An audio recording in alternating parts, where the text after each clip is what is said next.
We've discussed the name Massive Open Online Course contains the 4 key characteristics of MOOCs, but each of these 4 concepts is actually a double-edged sword for MOOC producers, especially when you put them in the context of delivering human services. Massive is great if your organization aims at making big waves and creating an impact on tens of thousands. But if the issue you address is particular to a very small group, or all your target audience needs is one-on-one attention, you do not want your course to be massive.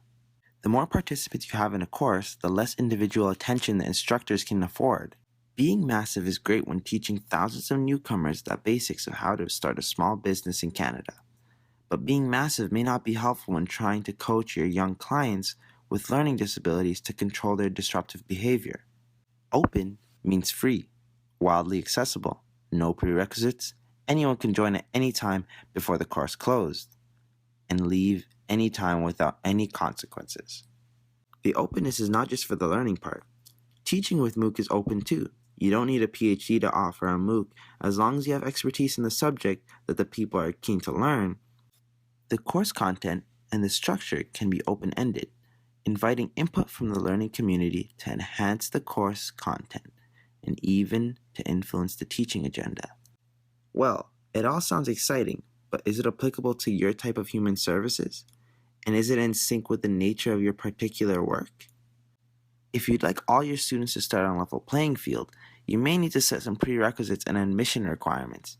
Keeping your courses open may also invite trolling, which often plagues all open media. If you want to have more control over your course, to have a sense of discipline and better organization in your class, you will have to think twice whether a MOOC is going to help you.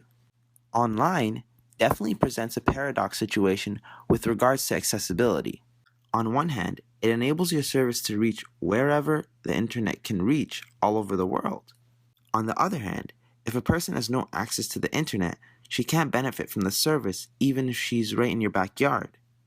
The decision to move a service online has to depend on whether your ambitions are to affect big changes across the entire planet or simply to create real impact locally right in your neighborhood.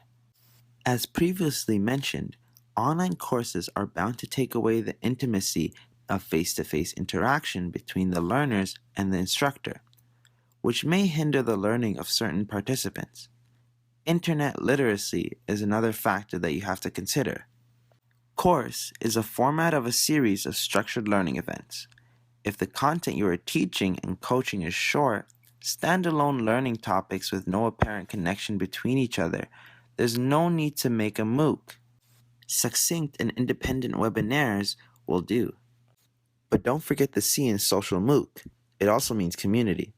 It would be a shame if the social MOOC producer could not create a virtual community for the participants. The benefits of the MOOC community are boundless. If done well, this is probably the most powerful aspect of the MOOC for advancing your cause.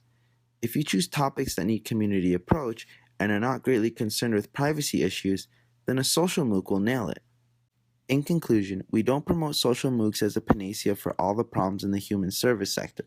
Service providers have to weigh in all the pros and cons to see if the social MOOC project should be implemented. More importantly, a social MOOC project must be aligned with the organization's strategic goals and the needs of their target audience, which we will talk about in the next 2 sections.